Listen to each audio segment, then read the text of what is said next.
Bonsoir à toutes et à tous, je suis ravi de vous retrouver dans cette nouvelle vidéo hebdomadaire intitulée Twister. Comme d'habitude, le petit message d'avertissement qui stipule que le contenu de cette vidéo est à unique but pédagogique et informatif, il ne constitue en rien un conseil et vous êtes seul responsable de vos investissements et de votre aide. Pour me suivre comme d'habitude sur Twitter, Tino-Trading, le groupe Facebook du podcast de la bourse et la chaîne YouTube sur laquelle vous êtes, où vous pouvez bien évidemment vous abonner, mais surtout activer la clochette pour recevoir notification dès lors qu'une nouvelle vidéo est publiée. Pour celles et ceux qui veulent aller un petit peu plus loin, bien évidemment, vous connaissez tous le site pepitortrade.com où vous pouvez retrouver mes formations, coaching et également le salon d'accompagnement à l'analyse technique. Sans plus attendre, on démarre avec le programme de cette vidéo, de cette semaine.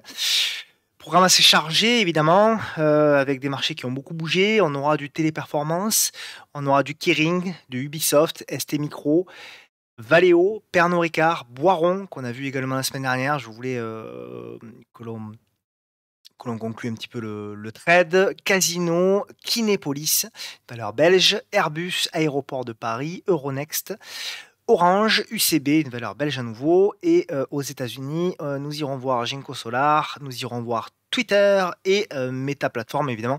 On regardera toujours, comme vous en avez l'habitude, Apple, qui est pour moi le thermomètre un petit peu des marchés, surtout des marchés US et donc des marchés forcément mondiaux.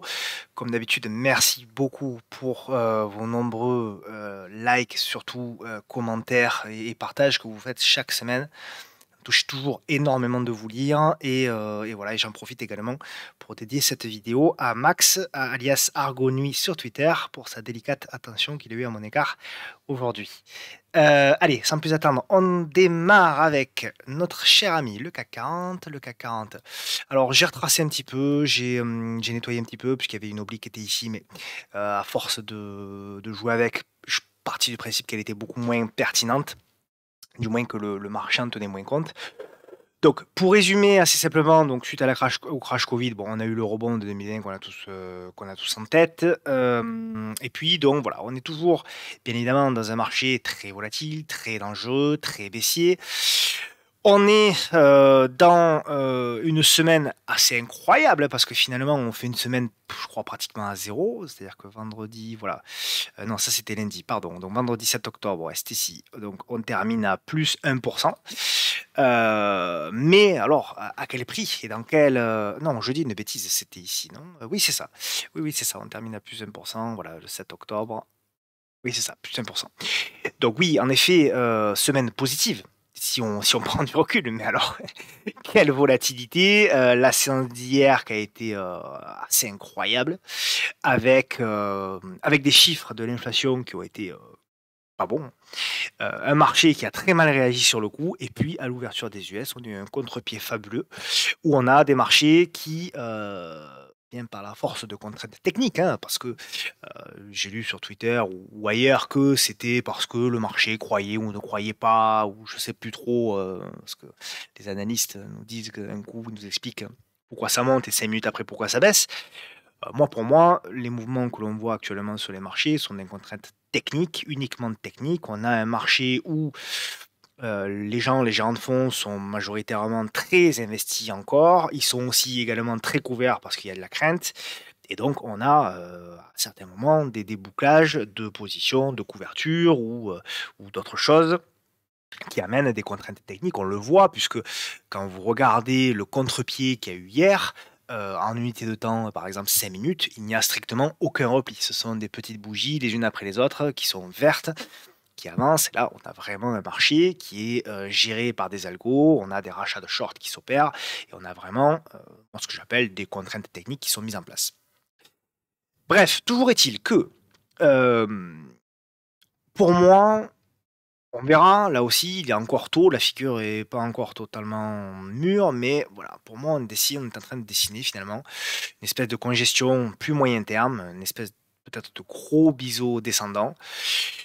Donc, on risque de faire voilà, du zigzag là-dedans et on finira ou évidemment en cassant par le haut ou on aura la capitulation en cassant par le bas.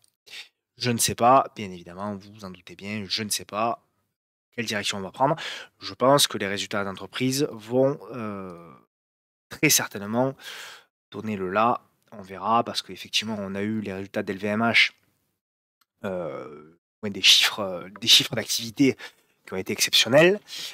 Donc le marché, du moins le CAC pense que, les résultats du luxe seront aussi exceptionnels, que ce soit pour Hermès, que ce soit pour L'Oréal et que ce soit pour Kering. On verra, là aussi, attention, LVMH est quand même une entreprise fantastique, heu Kering et Hermès sont des entreprises fantastiques aussi, mais quand même pour moi dans une moindre mesure. Donc on verra là aussi, les conséquences, sachant que ces 4 entreprises réunies pèsent 34 du CAC 40 en termes de pondération et que donc forcément, elles ont de l'influence les unes sur les autres. On s'aperçoit que quand même sur LVMH notamment, la hausse, le gap à la hausse qu'il y a eu, hein, sur LVMH, on s'aperçoit qu'on est revenu sur les niveaux d'après résultat. Donc on n'a quand même pas un marché qui est très, très, très, très, très acheteur. On reste dans un marché baissier. On reste, lorsqu'on fait l'analyse, alors on va rester en hebdomadaire maximum, mais lorsqu'on fait l'analyse hebdomadaire, effectivement, on reste sous une moyenne mobile à 10 semaines qui est baissière. Donc à moyen terme, on est baissier. Allez, on va quand même regarder le mensuel. En mensuel, on est très baissier. On a un rebond technique car on a un écart avec la moyenne mobile à 10 mois qui est très éloigné. D'accord? Pour le moment, on en est là. Et en journalier, il y a une petite amélioration en effet, puisqu'on a cette moyenne mobile 10 qui s'est redressée et pour le moment, on est au-dessus. Donc, pour le moment, en effet, on a quelque chose potentiellement qui se met en place à court terme, un rebond technique. Mais c'est trop tôt pour parler de retournement, comme certains en ont parlé, c'est beaucoup trop tôt. Donc pour moi, on commencera à parler potentiellement de retournement lorsque idéalement on aura la semaine prochaine ou dans les jours suivants une belle congestion, que potentiellement on cassera cette congestion par le haut avant de s'y réappuyer et avant de repartir. Et là, à ce moment-là, on aura un signal du marché. Là, il y a trop de volatilité pour le moment. Là, on n'est pas en train de construire quelque chose. On a des mouvements parfois presque aléatoires, et on n'a pas de construction, d'accord? Donc pour moi, il va falloir la semaine prochaine, c'est l'enjeu de la semaine prochaine. Est-ce qu'on va être capable de tenir notamment ce gap encore partiellement ouvert, donc des 5009? Est-ce qu'on va être capable de tenir les 5900 points qui sont ici? Et est-ce qu'au-dessus des 5900 points, on va être dans la capacité de construire une congestion pendant une semaine avant, pourquoi pas, de casser cette congestion par le haut et de redépasser ce niveau de résistance qui se situerait, pour faire simple, on va dire au-delà des 6000. Et à ce moment-là, si on parvient à faire ça, si on parvient à s'installer au-dessus des 6000 points, alors là, on pourra effectivement se dire que peut-être qu'il y a quelque chose qui est en train de se passer, au moins à moyen terme. Voilà. Donc voilà, grosso modo, mon point de vue sur le CAC 40. Donc on verra, là aussi on va observer et à contrario, bien évidemment, si alors j'ai un support, hein, j'ai un support oblique qui est ici, voilà, c'est une support. Contrario, pour moi, si on vient à repasser en dessous, alors là, il faudra vraiment faire très attention. Si on vient à rejouer avec le support et qu'on finit par le lâcher, c'est que bah, ça aura été vraiment du rebond uniquement technique et que restera très méfiant pour la suite. Et je pense que ça voudra certainement dire que les résultats d'entreprise seront moins bons que prévu. Encore une fois, pour le moment, ce qu'on a, bon, on a que LVMH, hein, et quelques valeurs autour, mais pour le moment, c'est pas si catastrophique que ça. On verra, là aussi, ça va s'accélérer, hein. Il y en a un petit peu la semaine prochaine, mais surtout, je crois, la suivante, où ça va s'accélérer. Donc on va vraiment avoir un marché qui va encore certainement bouger beaucoup. Donc il va falloir être vigilant.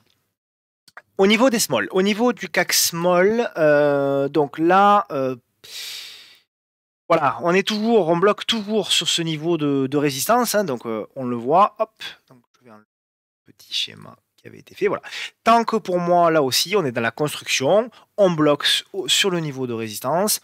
C'est pas si moche que ça, hein, il n'y a pas encore, voilà, mais voilà, pour le moment, on est dans une figure de congestion.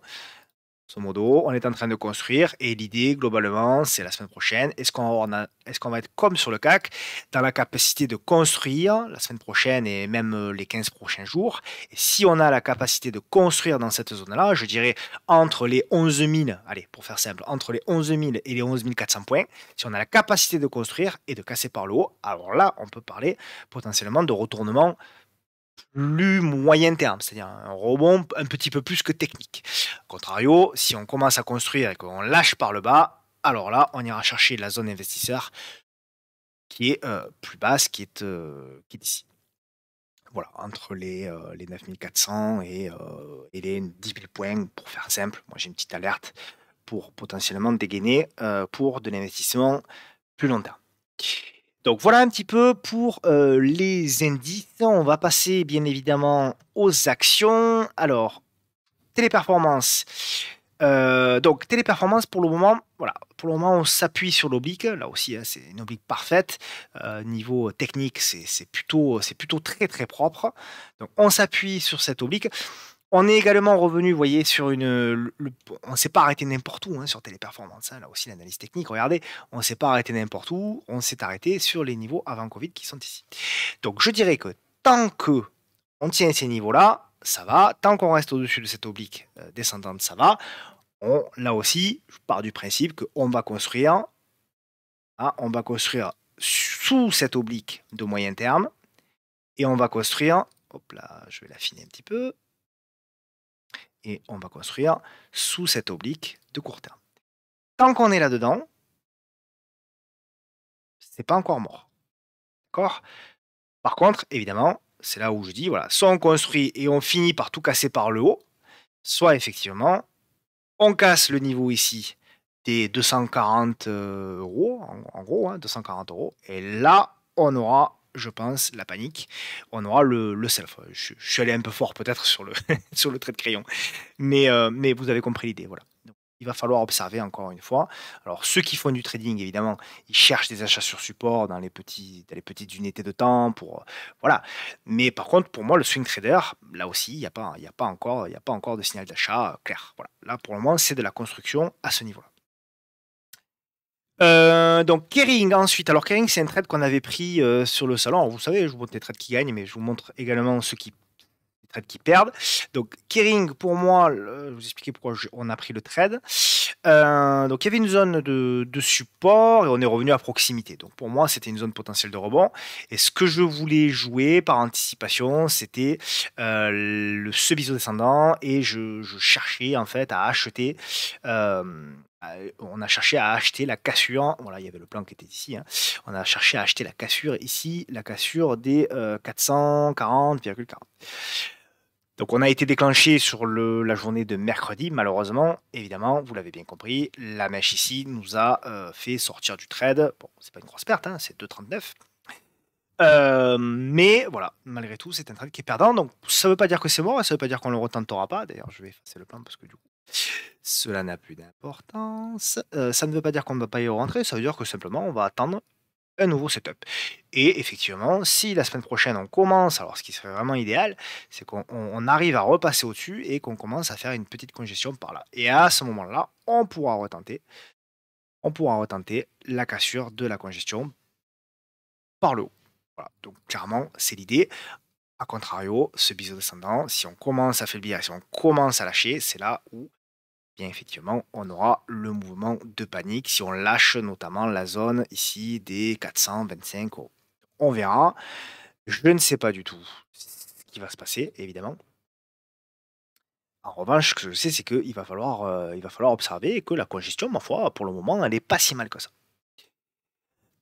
Ensuite, on a du Ubisoft. Alors là, Ubisoft, là, pour le coup, c'est une valeur qui a énormément chuté. Voilà, c'est une valeur, vous voyez, hein, qui a perdu, allez, depuis, janvier 2021, qui est à moins 70%, donc ça fait mal. Il y a strictement rien à faire. Là, c'est vraiment si vous la tradez, c'est en toute petite unité de temps, mais là, il y a strictement rien à faire. Vous le voyez, hein, lorsqu'on fait une analyse basique, hein, on est, voilà, sous la moyenne mobile à 10 mois qui descend, sous la moyenne mobile à 10 semaines qui descend et potentiellement on est sous la moyenne mobile 10 jours, qui fait parfaitement d'ailleurs résistance. Donc, à minima, à minima, tant qu'on repasse pas au-dessus de cette moyenne mobile à 10 jours, c'est même pas la peine de tenter quoi que ce soit en swing trading. Voilà, c'est vraiment le strict minimum. qu'on est vraiment dans une tendance baissière? Alors oui, effectivement, il y a peut-être un ralentissement de la baisse, il y a peut c'est vrai, mais c'est encore trop tôt. Voilà, c'est encore trop tôt. Pour moi, c'est pas mûr. Il faut vraiment laisser le titre, digérer cette baisse et voir un petit peu où c'est qu'on va bloquer, où c'est qu'on va construire, hein. Ubisoft, il y a très peu de chances qu'Ubisoft, parte d'un coup comme ça, sauf une annonce, vraiment, voilà, mais je veux dire en termes de construction, très peu de chances que ça se produise. Donc, voilà, en termes d'objectifs baissiers, alors il y en avait un évidemment qui n'a pas tenu, hein, qui était celui-ci. J'en vois un deuxième potentiellement qui serait plutôt là. Voilà, un deuxième qui serait ici et le troisième, c'est toute cette zone ici. Donc grosso modo, hein, j'ai 2 zones, la zone des, 23-24 € et puis la zone des 17-18 € qui peuvent être des zones où qu'il faudra potentiellement surveiller. Alors laquelle tiendra, j'en sais rien. Moi, mon job, c'est pas de vous dire laquelle elle va tenir, puisque ce personne qui vous dit laquelle va tenir, il vous ment, puisqu'il n'en sait rien et personne n'en sait rien. Mais ce sont des zones qu'il va falloir surveiller parce que si là-dedans on a un signal qui se déclenche, à ce moment-là, et un signal avec qui nous offre un stop court, effectivement, on pourra le tenter. On pourra le tenter. Voilà. Mais bon, pour l'heure, on a encore un petit peu de marge, donc on verra là aussi ce qu'il va potentiellement se passer les prochains jours. ST Microélectronique. Alors, on me l'a demandé pour. Alors, ça fait plusieurs fois que j'en parle. Je sais que c'est une valeur qui est très appréciée. ST Micro. Alors, on en avait parlé un petit moment, hein, il y a un petit moment. Donc, je vous avais énoncé 3 zones. Donc, je vais les rémunérer, les redire. Il y a la zone des 28-40, 29 et il y a la zone le support oblique qui est potentiellement ici, qu'il faudra surveiller. Donc voilà, grosso modo, la zone des 23, 23, 23, 23, 50, quoi, grosso modo. Voilà. Pour le moment, il n'y a rien de plus. C'est pas si mal que ça, hein. Donc là, on fait quand même. Hop, je vais un petit peu nettoyer mon. Hop là, voilà. On fait une espèce de congestion, mais voilà, c'est un peu tôt, c'est encore un peu tôt, c'est pas très propre. Donc on verra là aussi ce que peut potentiellement nous faire ST Microélectronique. Mais pour moi, voilà, c'est pas évident à trader, c'est pas très clair. Donc voilà. En tout cas, pour les zones investisseurs, voilà, zone investisseur, je vous le répète, hein, 28, 28, 29, et puis potentiellement voilà, le support oblique là. Alors on verra, hein, potentiellement si on y va plus haut, plus bas, je sais pas. Mais grosso modo, cette zone, voilà, 25, on verra là aussi, ou peut-être un petit peu plus bas. On verra. C'est trop tôt pour vous le dire, je peux pas vous la donner. Celle-ci a bien tenu, hein. Celle-ci, elle a fait une fois, 2 fois, 3 fois, 4 fois support. 27, ouais, 28. Donc à voir. Potentiellement, si on y revient, ça peut être une idée. Valeo, alors on avait présenté Forestia semaine dernière ou il y a 2 semaines, je sais plus. Valeo, c'est un peu le même style, très baissière, mais agréable à trader parce que volatile. Donc pour ceux qui font un petit peu d'intraday ou des choses comme ça peut être intéressant. Alors, et on en avait parlé de Valeo il y a un petit moment, hein, quand on avait eu cette congestion-là, magnifique, cas d'école, hein, congestion qui a cassé par le haut, et derrière on avait une belle accélération, hein, puisqu'on avait pris, le titre avait pris jusqu'à pratiquement 20%, donc c'est très intéressant. Et là, voilà, là on est là aussi dans, pour moi, une construction. Voilà, alors c'est une tendance baissière, hein, bien sûr, tendance très baissière même, je dirais. Mais voilà, mais on le voit, on a potentiellement aussi la construction d'une figure. Donc on verra, il ne faut pas anticiper. Mais voilà, l'idée, globalement, c'est de voir si le titre peut être capable de faire ceci ou de faire évidemment cela. On ne peut pas savoir.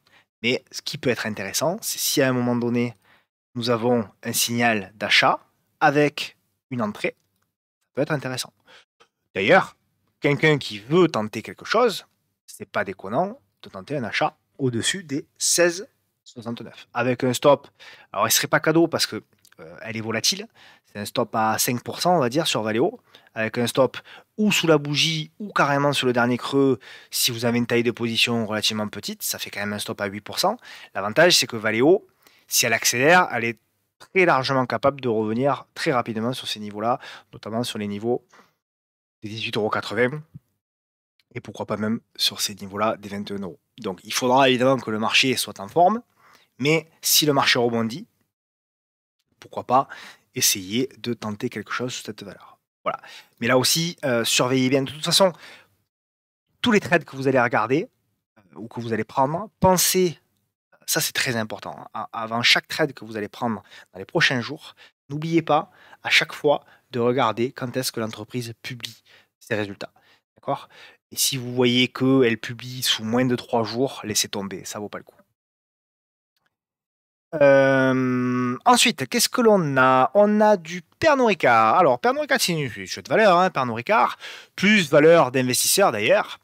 Alors, Pernod Ricard, on l'avait pas vu un petit moment. On avait un très beau canal haussier qui a été cassé. Et ensuite, quand il a été cassé, on a fait cette espèce de biseau descendant. On en avait parlé peut-être de la congestion qui était ici. Il y avait un joli setup à prendre. Alors, elle est un peu molle, hein, Pernod Ricard, donc c'est pas des valeurs trop à trader, mais voilà, il y avait quand même une belle congestion, une belle accélération, voilà, une belle congestion là, avec des volumes qui s'étaient affaiblis. Donc c'était très intéressant, belle congestion, et puis on a cassé par le haut, et là on revient en arrière. Alors, je vais effacer tout ça, parce que je pense à l'œil nu, je me demande si on n'est pas sur un petit canal baissier. Oh oui, ça y ressemble fort ça. Oh oui, ça y ressemble fort. Je pense qu'on est dans un canal baissier. Donc là, comme je vous le dis régulièrement, d'accord? On le verra d'ailleurs sur d'autres exemples. Comme je vous le dis régulièrement, si vous avez du cash et que vous êtes intéressé par Pernod Ricard, à chaque nouveau plus bas, vous cherchez un signal d'achat. D'accord? Chaque nouveau plus bas, vous cherchez potentiellement un signal d'achat. Si Pernod Ricard vous offre un retour, une cassure, vous cherchez à proximité du canal, et une fois qu'on a cassé le dernier plus bas, vous cherchez potentiellement de l'achat. D'accord? Alors, qu'est-ce que ça veut dire chercher de l'achat? D'autant que vous avez un beau niveau de support qui est ici et un beau niveau de support qui est ici. Qu'est-ce que ça veut dire chercher de l'achat? Ça veut dire qu'une fois que vous avez cassé le plus bas, vous partez du principe que le titre peut rebondir. Et vous allez chercher un signal, peu importe quel signal vous avez, mais vous allez surtout chercher un signal qui vous coûte pas cher, c'est-à-dire une réduction de la volatilité, une bougie à faible amplitude, hem voilà, ce genre de choses. Vous voyez là par exemple, je vais essayer de zoomer. Là par exemple, vous aviez une bougie à faible amplitude qui était ici. Cette bougie-là, je sais pas si on la voit bien. Hop là, voilà. Ah non, décidément. Pardon, pardon, pardon. Voilà. Cette bougie-là, c'était intéressant de la trader. Vous voyez? Par exemple, avec un achat, une fois que vous avez cassé le plus bas, un achat au-dessus de cette bougie-là, donc une fois qu'on avait cassé ce plus bas-là, vous voyez que là, les cours ralentissent dans la baisse. Vous pouvez même certainement tracer une petite oblique et vous cherchez une bougie à faible amplitude. Alors là, faible amplitude, hein, c'est une bougie à 2%. Donc vous mettez toujours, par défaut, vous mettez toujours 3%, ou alors vous mettez un stop en clôture, enfin peu importe. Ça, vous le gérez comme vous voulez, c'est pas à moi de vous dire comment gérer ce genre de choses. Et vous tentez, et vous tentez. Et là, c'est pareil. Si à un moment donné, vous avez la cassure de ce plus bas-là, et que vous avez une configuration de retournement là-dedans, vous tentez avec un stop court. D'accord? Ça vous offre un super ratio et vous visez, qu'est-ce que vous visez? Vous visez dans un premier temps le haut de canal. Et une fois que vous avez atteint le haut de canal, ou notamment potentiellement un gap, enfin, on verra, hein, d'ici là, peut-être on en reparlera d'ailleurs. Aussi, une fois que vous avez atteint vos objectifs, vous vendez sur votre premier objectif, une bonne partie de votre position, et vous gardez un reliquat au cas où le titre veuille casser tout par le haut. Voilà. En gros, c'est ça l'idée. Bien, j'avance. Boiron, pour le coup, c'est un titre sur lequel, alors je vous en avais parlé, il n'y a pas de, il y a pas de triche, hein, parce que je vous en ai parlé dans la vidéo du 30 septembre. Et sur la vidéo du 30 septembre, je vous avais dit qu'on était dedans sur le salon, c'est un titre que j'avais proposé, et on était perdant en plus sur cette ligne. Donc vous voyez, il n'y a pas de, comment dirais-je, il y a pas de triche. Bravo, en tout cas, pour Boiron, parce que c'est, bah, à ma grande surprise, pour le coup, elle a accéléré très vite, très fort. Et on a atteint les deux objectifs que j'avais fixés parfaitement. Objectif numéro un qui était ici à 46,90, donc pratiquement 6%, et le second, pratiquement 9%. Voilà.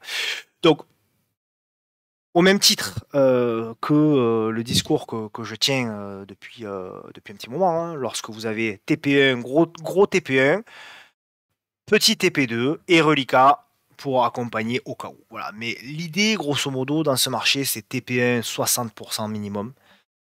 TP2, vous rajoutez 20% et vous gardez en gros 20% pour accompagner un reliquat ou 10% pour accompagner un reliquat. Chacun voit après midi à sa porte, évidemment. Mais voilà, grosso modo, l'idée, c'est quand même d'alléger une bonne partie. Le trend following cette année, vous l'avez vu, pour une action sur laquelle vous allez réussir du trend following, vous allez avoir 400 retours qui vont venir taper vos stops. Donc c'est bien de montrer, comme certains, des portefeuilles où il y a des plus 150% sur des lignes, mais ils ne vous montrent pas évidemment les 200 stops qu'ils ont pris avant. Et voilà, donc toujours essayer d'être agile par rapport aux circonstances de marché. Et les circonstances de marché aujourd'hui, il y a une chose qui est sûre, c'est qu'elles sont totalement incertaines, totalement aléatoires. Et une chose qui est sûre également, c'est que tant que la macro et la géopolitique ne se seront pas un petit peu calmées, on aura certainement des mouvements de contre-pied très volatiles pendant encore des jours, voire peut-être des semaines, voire peut-être des mois. Donc il faut s'y attendre. Casino Guichard, Casino Guichard. Alors, tendance très baissière, hein, Casino Guichard, c'est une valeur qui est très, très, très shortée. Alors, je vais la mettre en mensuel pour que vous voyez un petit peu. Voilà, c'est la descente aux enfers. Casino Guichard, c'est une valeur qui valait en 2014, qui valait 97. Ça a perdu 92% de sa valeur. Donc, quand j'entends certaines personnes qui me disent pas vendu, pas perdu, il faut toujours voir le long terme, acheter quand les ondes vendent. Là, c'est ce que je vois en ce moment, je me suis moqué un petit peu, pardon, sur Twitter, hein, des citations, mais acheter quand tout le monde vend, ben là, si vous avez acheté quand tout le monde vend, ben vous êtes à moins 50, moins 60, moins 70 sur votre ligne. Donc, et puis c'est pas fini, hein, là on a cassé les plus bas historiques, donc rien ne me dit que. Parce que certains me disent ça peut pas aller à zéro, ben si, ça peut aller à zéro. Si, ça peut aller à zéro. Même Casino Guichard, ça peut aller à zéro. Donc, voilà. Là aussi, investissement, warning, on n'investit pas sur ce genre de valeur. La tendance baissière est trop importante. Après, trading, voilà. Trading, on peut toujours faire quelque chose sur tout. Moi j'en avais parlé, il y avait une mise en place d'une potentielle épaule, tête-épaule inversée, c'était intéressant. J'avais, voilà, alors j'avais pas donné de plan de trade, mais j'avais donné l'idée, hein, qui n'aurait pas marché d'ailleurs, qui n'a pas marché du coup, c'était potentiellement d'acheter, voilà, au-dessus de cette petite bougie et avec un stop en dessous. Voilà, je vais zoomer un petit peu pour que tout le monde voit bien. Voilà, l'idée c'était de jouer, je me souviens à l'époque, j'avais dit, voilà, un achat potentiel en mode, voilà, en mode rebond technique, achat au-dessus des 12,96 €, stop, invalidation, sous le dernier creux, sous la bougie, à 12,59 €. Donc ça faisait une perte à, on va dire grosso modo, de 3%. D'accord? La personne qui n'a pas mis le stop, le soir, elle s'est retrouvée à moins 5, elle a dit: «Bon, moins 5, demain, je vends le rebond technique». Puis le lendemain, elle s'est retrouvée non plus à moins 5, mais à moins 8. Et là, c'est là que ça panique. Et puis finalement, quelques jours après, sur ce genre de valeur, on est passé, d'un moins 2,25 qu'on aurait pu couper, à une position où on est à moins 38. Et une position où on est à moins 38, ça veut dire que pour revenir à son pru, le titre doit progresser de 61%. Donc voilà pourquoi dans un tel marché baissier, les stops sont obligatoires. Voilà. Surtout dans une tendance très baissière. Alors, la plupart des titres sont en tendance baissière, hein. 90% des titres sont en tendance baissière, pour pas dire plus. Donc aujourd'hui, clairement, dans ce marché-là, trader, pourquoi pas, trader léger, évidemment, trader avec des stops, surtout. Kinepolis. Alors Kinepolis, c'est une valeur belge, ce sont des multiplex, des salles de cinéma. Alors, c'est une valeur que j'ai beaucoup tradée par le passé, qui était très intéressante, tendance haussière, etc. C'est une valeur très difficile, par contre, à trader. Voilà, il faut vraiment attendre des congestions parce que, vous voyez, elle fait beaucoup de mèches, elle fait beaucoup de retours, elle est très violente. Et là, voilà, là, on est vraiment dans une tendance, voilà, très baissière. Il y a strictement rien à faire. Il y a pour moi, là, voilà, on a vraiment la mise en place d'un petit début d'oblique de, voilà, éventuellement, mais c'est trop tôt. Je serais intéressé potentiellement pour chercher de l'achat sur cette valeur-là lorsque l'on sera potentiellement à proximité de cette oblique-là. Est-ce qu'on va y aller d'un coup? C'est peu probable. Est-ce qu'on va y aller en mode zigzag? C'est beaucoup plus probable. Donc on verra, ça risque d'être long et douloureux là aussi. Mais voilà, pour le moment, en tout cas, strictement rien à faire, que ce soit en termes de trading ou en termes de, comment dirais-je, d'investissement pour moi sur ce titre-là. Et que ce soit en trading ou en investissement, pour moi, c'est pas avant les. Tant qu'on n'est pas sous les 30 euros, pour moi, voilà. En tout cas, en investissement, tant qu'on n'est pas sous les 30 euros, c'est pas forcément une opportunité. En trading, on verra, hein, parce que en trading, par contre, il n'est pas impossible que vous voyez cette oblique, on est, pardon, j'efface un petit peu, il n'est pas impossible qu'au-dessus de cette oblique, on ait une cassure, on ait une congestion, et là, on tente un truc. Voilà, mais c'est du trading, d'accord? Donc on verra. Toujours est-il que, en effet, pour le moment, ça reste, jusqu'à preuve du contraire, ça reste une tendance très baissière sur tous les horizons de temps. Airbus, alors, Airbus, vous savez, c'est l'exemple typique que je vous montre de ces fameuses cassures de support, ces fameux bear traps. Regardez, c'est exactement, je vous parlais tout à l'heure de Pernod Ricard, c'est l'exemple même, Airbus. À chaque nouveau plus bas cassé, on cherche un signal d'achat. Et à chaque plus bas cassé, on le voit, là, vous voyez, on a un plus bas cassé, et derrière, le titre progresse de 25%. On a un plus bas cassé ici, derrière le titre progresse de 24%. On a un plus bas cassé, et derrière le titre progresse là aussi de 24%. On a un plus bas cassé, et derrière le titre progresse de jusqu'à 15%. Donc, ce que je suis en train de dire, attention de ne pas mal interpréter ou moi de mal m'exprimer par rapport à ce que je suis en train de dire. Ce que je suis en train de dire, ce n'est pas à chaque fois que vous cassez un support, il faut acheter bêtement. Ce que je suis en train de vous expliquer, c'est que lorsqu'on a une tendance haussière de fond, d'accord, on ne parle pas d'une double, hein, on parle de Airbus, d'accord, on a une tendance haussière de très long terme qui est établie. Lorsqu'on est sur ce genre de titre et que potentiellement on est en train de tracer une figure de consolidation, l'idée, c'est de se dire, grosso modo, à chaque nouveau plus bas, on cherche de l'achat. Et on cherche de l'achat sur signal technique et à condition que l'on ait un stop court.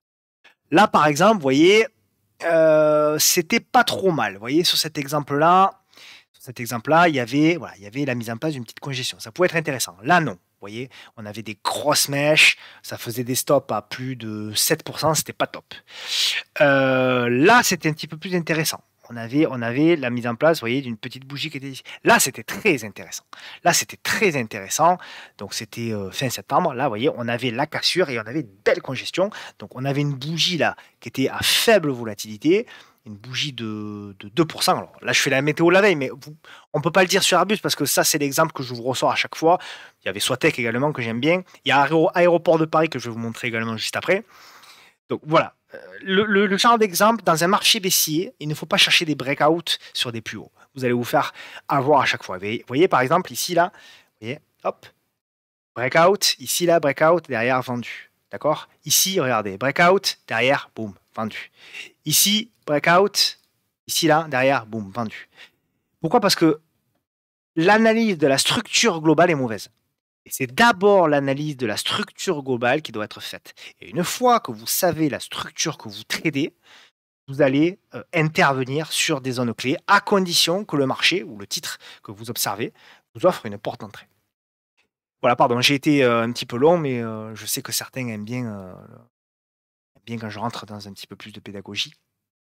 Je ne sais pas si je m'exprime clairement, mais en tout cas, j'essaye de vous donner quelques idées. ADP, Aéroport de Paris. Donc voilà, même process, hein, voyez, même process.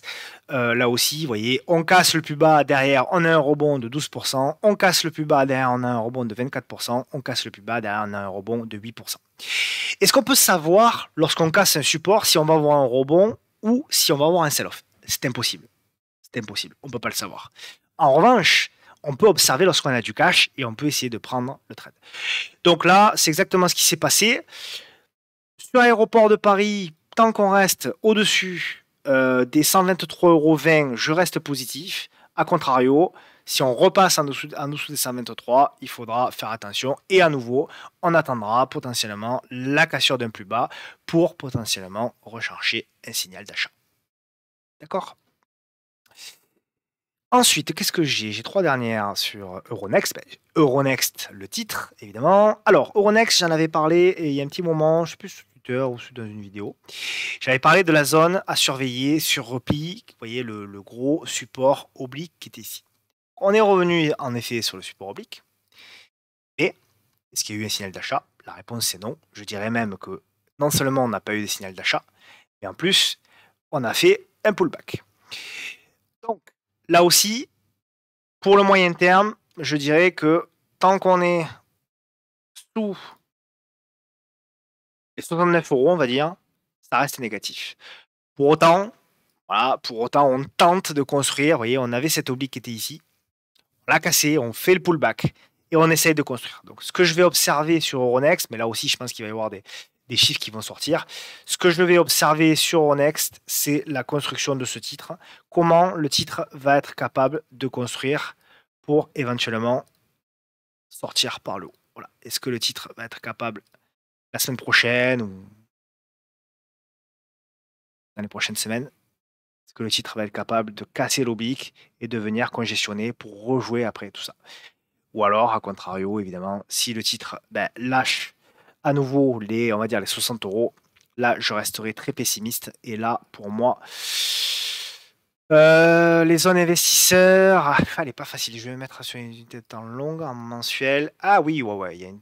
Ah, bon, on y est, on est sur la zone. On est sur une première zone investisseur, quand même. Il y a vraiment une belle zone. La seconde zone investisseur, elle est là. On va dire, grosso modo, aux alentours des 48, 47. Alors, j'entends déjà ceux qui me disent c'est pas possible, on ne peut pas y aller. Mais ce sont peut-être les mêmes qui me disaient à 100 que c'était pas possible qu'on revienne à 60. Donc, voilà, les zones investisseurs, grosso modo, en hebdomadaire. Donc, il y en a une potentiellement qui est ici, pourquoi pas rentrer une première position. Et potentiellement, j'en ai une autre qui est aux alentours, on va dire, des 48 €. Donc, voilà pour ce titre Euronext. À suivre également dans des prochaines séances. Orange, c'est un titre qui est revenu également sur le support oblique. Alors Orange, c'est mou, hein. C'est très mou, Orange, mais voilà, ça fait partie des titres qui sont revenus. Là aussi, voilà, ça fait partie des titres qui sont revenus sur un niveau de support oblique. Donc là, pareil, on observe. Voilà, on observe. Qu'est-ce que Orange est en train de nous faire? C'est plutôt pas mal, moi ça me plaît. Ça me plaît, pour le moment, ça me plaît. Du moins, la construction me plaît. Vous voyez, il y a la mise en place d'une congestion. On l'a tenté de casser par le haut. Bon, la séance est un peu particulière. Et vous le savez, les vendredis, c'est souvent des séances particulières. On verra ce soir les US comment ils terminent. Mais grosso modo, la semaine prochaine, l'idée, c'est de se dire, voilà, il faut repasser au-dessus, ici, des 9,40 €. Voilà. Si on passait 9,40 €, il y aura peut-être quelque chose à tenter sur au niveau d'Orange. Lors des prochaines séances. A contrario, si on commence à recasser par le bas les 9,07 €, 9,08 €, là, ce sera pas bon. Donc l'idée, c'est de jouer la congestion pour jouer le retournement. Sinon, à contrario, si on casse tout ça par le bas, on aura la panique, on aura le sell-off et on ira chercher notamment les 8,60 €. Alors déjà, on ira chercher certainement les 8,90 € et puis ensuite certainement les 8,63 €. Donc voilà l'idée. Pour le moment, c'est de la construction. On observe, on regarde. Là aussi, des chiffres certainement vont tomber. Donc on verra ce que publiera Orange. UCB, pardon. Une valeur qu'on trade sur le salon. Je propose un petit plan. Alors j'aime beaucoup ce que fait UCB. J'aime beaucoup ce que fait UCB. Pourquoi? Parce que UCB, voilà, ce que j'aime énormément. Alors ceux qui ont vu mon webinaire comprendront. Regardez ce que l'on a sur UCB. Donc je vais mettre. Donc on va mettre baisse en rouge, je vais me mettre comme j'avais fait exactement sur le webinaire, hein, sur la N10, vous voyez. En hebdomadaire, on a un changement. Alors UCB c'est une biotech, hein, donc il faut faire attention parce qu'il peut y avoir des news et tout évidemment, hein. Mais on a un changement, vous voyez, de tendance de la moyenne mobile à 10 semaines. Donc c'est pour ça que ça m'a alerté. Et il y avait une opportunité de rentrer, évidemment, aussi à l'achat, puisqu'on avait une réduction de la volatilité. Donc l'idée, c'était d'acheter ici au-dessus des 73. Je ne sais pas si le plan va tenir, on n'est même pas au TP. On a failli toucher aujourd'hui, mais malheureusement, on ne l'a pas touché. Mais l'idée, c'était grosso modo de jouer la cassure ici de cette bougie-là, qui était une bougie à faible volatilité, puisqu'on avait un stop à 2,25, pour jouer l'anticipation de la cassure de ce breakout-là, ici, qui était aux alentours des 73,80 €. Donc voilà, on verra. Il est possible, je vais voir, hein, il est possible de potentiellement remonter le stop après Kevin. Je vais voir là aussi, ça va dépendre de ce que le marché, notamment les marchés américains, nous offrent, hein. Mais voilà, pour le moment, voilà, il y a quelque chose qui est en train de se passer sur ce titre. On le voit, il y a des volumes un petit peu qui sont en train de revenir. C'est pas si mal. On verra là aussi. Alors il y a des objectifs qui sont intéressants en plus de moyen long terme, hein, puisqu'il y a un gap, hop, il y a un gap qui est ici. Donc, voilà, il y a des objectifs que le marché voit. On verra, là aussi, UCB, titre belge, pas d'ETF, très liquide en plus. Mais voilà, ça reste le secteur de la santé. Donc, on peut avoir malheureusement des nouvelles un peu moins bonnes. Notamment, vous voyez, hein, quand on a une mauvaise nouvelle dans ce secteur-là, ça ne pardonne pas, hein. C'est moins 10, hein, dès le matin, hein, voire même par rapport à l'Open, c'était beaucoup plus ce jour-là. C'était moins 17, hein. Donc là aussi, en termes de taille de position, attention, pour tout ce qui est bibliothèque, hein, si vous avez l'habitude de mettre, je sais pas moi, 8 ou 10% en taille de position, bah là, on divise par 2, voire par 3, hein. On part aux États-Unis avec Ginkgo Solar. Ginkgo Solar, on l'avait analysé il y a un petit moment, hein. Ginkgo Solar, j'ai pas changé d'idée. J'ai toujours ce support. Voilà, j'ai toujours ce support oblique. Donc on verra. L'idée, grosso modo, c'est de voir à proximité de ce support oblique. Alors elle est pas très belle, hein, Ginkgo, ça fait pas très belle. Quand je dis pas très belle à trader, parce que vous voyez, elle est très erratique. Mais voilà, grosso modo, l'idée, c'est de voir si on a un signal technique avec une réduction de la volatilité qui se déclenche ici, hein, à proximité de ce support-là, pour jouer voilà, une relance. Voilà, tout simplement. Donc j'en reste là. Si on casse le support oblique, attention, parce que potentiellement, on peut être aussi sur une figure, d'accord, de correction dans une tendance potentiellement. Là, on a potentiellement corrigé le mouvement long terme baissier. Donc attention, si ça lâche, de ne pas insister sur Ginkgo Solar également. En revanche, encore une fois, hein, je ne suis pas capable de vous dire ce que va faire Ginkgo Solar. Je suis juste en train de vous dire ce qu'il va falloir regarder. Si on a un signal d'achat qui se déclenche là-dedans, et que vous êtes intéressé par la valeur, il faut le tenter, hein, il faut le tenter. Parce que derrière, on peut repartir et on peut même aller recoller un nouveau plus haut ici, d'accord? Mais par contre, là aussi, à chaque nouveau plus haut, ce que je vous explique, hein, les breakouts de plus haut, hein, on le voit, à l'inverse de Airbus, de la logique d'Airbus où chaque nouveau plus bas, et bien là, c'est à l'inverse, à chaque nouveau plus haut, il faut faire extrêmement attention. Parce que à chaque nouveau plus haut, on a un titre qui chute fortement. Et pareil, si on a de nouveau un nouveau plus haut, il faudra faire extrêmement attention lorsqu'on cassera ce plus haut-là. Voilà. Je ne sais pas si je suis clair, mais voilà l'idée. Twitter, alors bon, Twitter, c'est soumis à l'actualité, hein, on le sait, avec l'actualité de Elon Musk. Elle est erratique aussi, et elle est soumise à news, donc c'est pas évident. Par contre, oui, techniquement, alors j'ai pas grand-chose, mais techniquement, j'ai une belle congestion quand même qui est en train de se mettre en place. Donc pour ceux qui veulent le tenter, voilà, ceux qui veulent le tenter, je dirais un achat au-dessus des 51 $, stop d'invalidation, même si aux US, les stops, et là, vu qu'il y a des news qui risquent de sortir sur Twitter, votre stop certainement ne servira pas à grand-chose. Mais oui, grosso modo, achat au-dessus des 51,07 € avec stop sous les 49, et on visera potentiellement, on va dire, les plus hauts ici à 54,48 €, et ensuite, bah, on ira potentiellement chercher la zone de gap qui est ici, aux alentours des 60 €, 60 $, pardon, vous avez compris, 60,20 $. Et puis Meta, alors Meta, voilà, alors Meta, on l'avait analysé et je vous avais dit, hein, les probabilités, je vous avais tracé ce dessin-là. Alors je vais vous montrer parce qu'après, bon, il y en a pas beaucoup, mais en général, il y en a toujours un qui me dit: «Ouais, tu as menti», voilà. Je l'avais montré sur la vidéo du 26 août 2022, vous avez dessiné ceci et j'ai absolument rien touché. Et donc on est revenu sur le bas de la figure. Donc effectivement, pour le trader, je dis bien pour le trader, là-dedans, on peut essayer de chercher des achats. D'accord? On peut essayer de trader, on peut essayer de chercher des cassures, on peut essayer de se dire: «Bon, ben, voilà, par exemple, au-dessus, je vais prendre un achat au-dessus des 131,79 et cetera». Par contre, attention, toujours la même chose, c'est un biseau descendant, les probabilités qu'il casse par le haut sont supérieures, on est d'accord. En revanche, attention, si casse par le bas, c'est là où on peut avoir on a déjà eu la panique, hein, sur Facebook, mais c'est là où s'il casse par le bas, on peut avoir une panique supplémentaire, d'accord? Et les niveaux, bon les niveaux sur Meta Platform, voilà, hein, les niveaux, alors c'est un gros niveau, hein, déjà pour moi, hein, c'est un très gros niveau, hein. Regardez, on est sur les plus bas depuis 2018, hein. Donc on est déjà pour moi sur un très gros niveau. Donc quelqu'un qui veut investir, qui croit en Facebook, oui, c'est déjà un niveau d'investissement, hein, et après, bah, après, on verra, mais là, après, j'ai plus grand chose, hein. Après, c'est des niveaux intermédiaires. Il y a ce niveau-là qui est pas mal aussi, mais bon, ça fait une baisse supplémentaire, hein, ça fait 77 jusqu'à 80 $. Donc voilà, donc pour moi, j'attendrai quand même un petit peu, mais c'est pas mal. Pour le trader, voilà, quelqu'un qui achète au-dessus des 131 $, qui met un stop sous le dernier creux, ça fait 8 pour du Facebook, c'est pas beaucoup, hein. D'accord? Donc ça se tente. En trading, ça se tente, d'accord? Donc voilà pour, Metal Platform. On va terminer comme d'habitude par notre cher ami Apple. Apple qui, a fait un très beau rebond.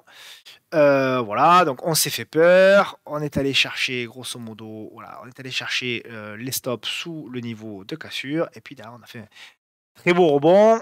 On fait le rebond, on coble une partie du cap ici, mais voilà, c'est du zigzag. Pour moi, on est dans du bruit de marché très violent, je vous l'accorde. Moi, ça fait des années que je trade, mais je m'y fais pas, hein. Je trouve que vraiment cette année, c'est particulier quand même, vraiment très particulier en termes de violence et de volatilité.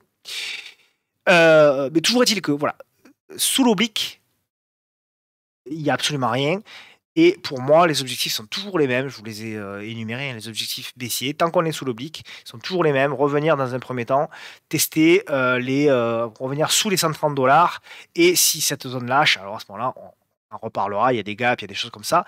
Mais voilà, pour moi, en tout cas, à ce stade-là, tant que sur Apple, tant qu'on est sous l'oblique, tant qu'on est, désormais sous les, 145 à court terme, je dirais que ça reste une tendance baissière, qui a du bruit de marché, qu'on peut trader en intraday évidemment du Apple, mais que pour du swing trader et de l'investissement, voilà, hein, comme je vous l'avais montré, hein, investir sur Apple ici, heu, voilà quoi. Est-ce que c'est l'opportunité du siècle? Je ne sais pas.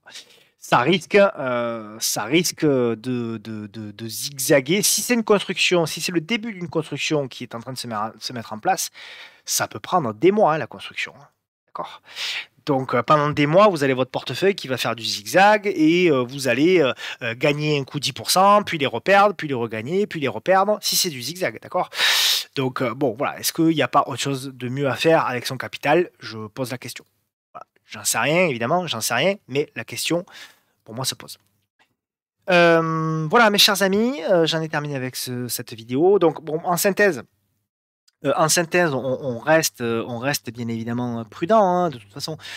Il y a pas grand-chose qui a changé, hein. Effectivement, il y a eu des signaux intéressants. Ce contre-pied-là, a été intéressant. On a vu que effectivement, on avait, des achats à bon compte. On a vu effectivement que le marché ne lâchait pas, en effet. Pour autant, est-ce que c'est un signal clair de retournement moyen long terme? Pour le moment, à ce stade, non. Donc on prend les signaux d'achat, on tente des choses avec des positions raisonnables. De toute façon, il faut être raisonnable dans ce marché, hein, parce qu'on peut vite cramer un compte. Donc on reste sur une exposition en swing trading relativement faible. On reste sur des configurations techniques qui nous offrent des stops relativement faibles. Essayez dans la mesure du possible de trader les valeurs qui, ont de la liquidité, c'est-à-dire au moins des mid cap, voire même de préférence des big cap, d'accord? Donc pour avoir de la contrepartie en face, parce que sinon on peut avoir des mèches, vous me direz, même hier on a vu sur les big cap, on a vu des mèches énormes pour,